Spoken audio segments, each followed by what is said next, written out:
One of the second story you talked about is I remember checking Wine and Jazz cover letters, and it states the intruder, National Security Advisor Babagana, blames Buhari's Chief of Staff Abakari for failure in the war against insurgency. That's one of the stories you picked up. Yeah. So, what are your thoughts about that? So, What does it mean? So what it means is that it's finally coming to the fore from a more authoritative figure in the presidency that the Buhari's kitchen cabinet is not in order. I mean, there's chaos and there's wranglings.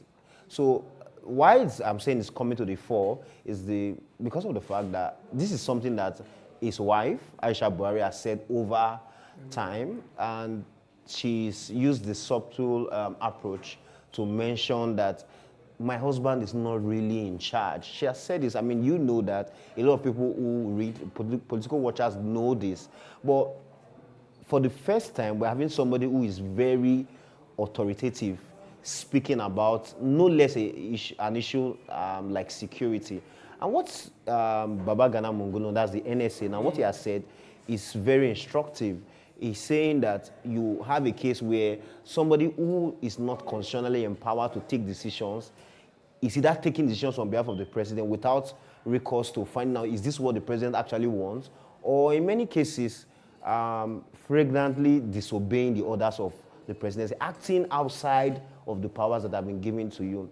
We do know for a fact that in a presidential system, especially in the United States of America, where we copied our system or model of democracy from, that the chief of staff is powerful in a presidential system.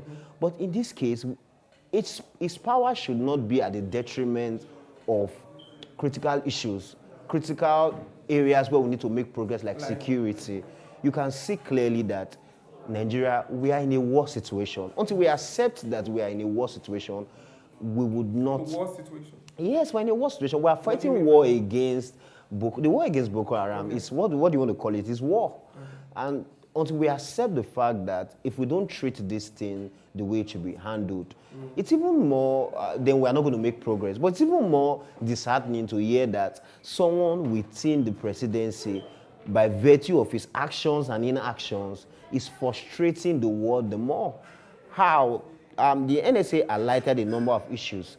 It says that it is wrong for the chief of staff to preside over a meeting of security chiefs. He mentioned the fact that the NSA also mentioned the fact that the chief of staff, that's Abba Kyari now, disobeyed the president's order on purchase of police equipment from the UAE. He also raised the issue of the chief of staff giving directives to service chiefs, the ones that we've been complaining about, giving directives to them without having to find out from the president, is this what the president wants? Or the president says something and he goes behind the president to give them a separate directive. All of this you cannot, and the NSA is more knowledgeable than us. The worst part is that the NSA is even from Borno State. So he knows where the shoe pinches, and he also knows, he has credible intelligence to know what are we lagging in the war against insurgency or terrorism and all of it. It's pretty obvious now that it's a more complicated issue than we thought. Beyond the security chiefs, there is a crack in the strategies that is being deployed to fight against insurgency. And this is what the NSA has brought to the fore. I mean, it was a confidential document that he released, a memo that we're not supposed to see, but now that it has come to the eyes of the public, we have been able to see clearly that we have the chief of staff obstructing the war, frustrating the strategies and the progress that could have been made, the gains that would have been made in fighting against the insurgents. And how is it doing this? Like we have rightly highlighted earlier.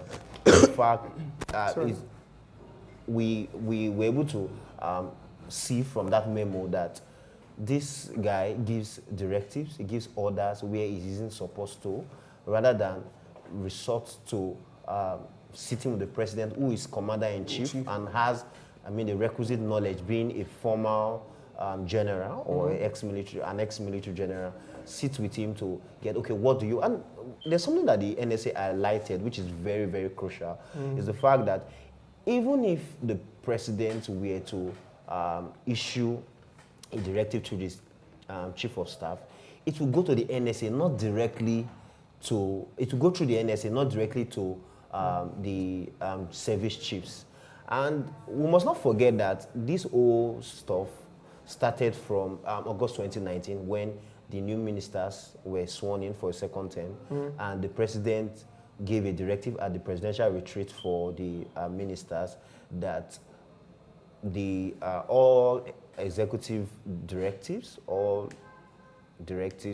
requests to see him should be channeled through the chief of staff, and some others on executive matters should be channeled through the SGF, which is the normal procedure in a presidential system of government. But it would appear that we have an overbearing chief of staff, and that how can we is fix hurting the war against insurgency. You've been talking about the strategy and all of that. How can we fix it, in your opinion? It's clear. It will be that if you're not sacking, if you're not going to sack the chief of staff, then you should punish him, perhaps suspend him, or, I mean, you must show that you are a disciplined. Yes, every leader knows that you lead with praise and discipline.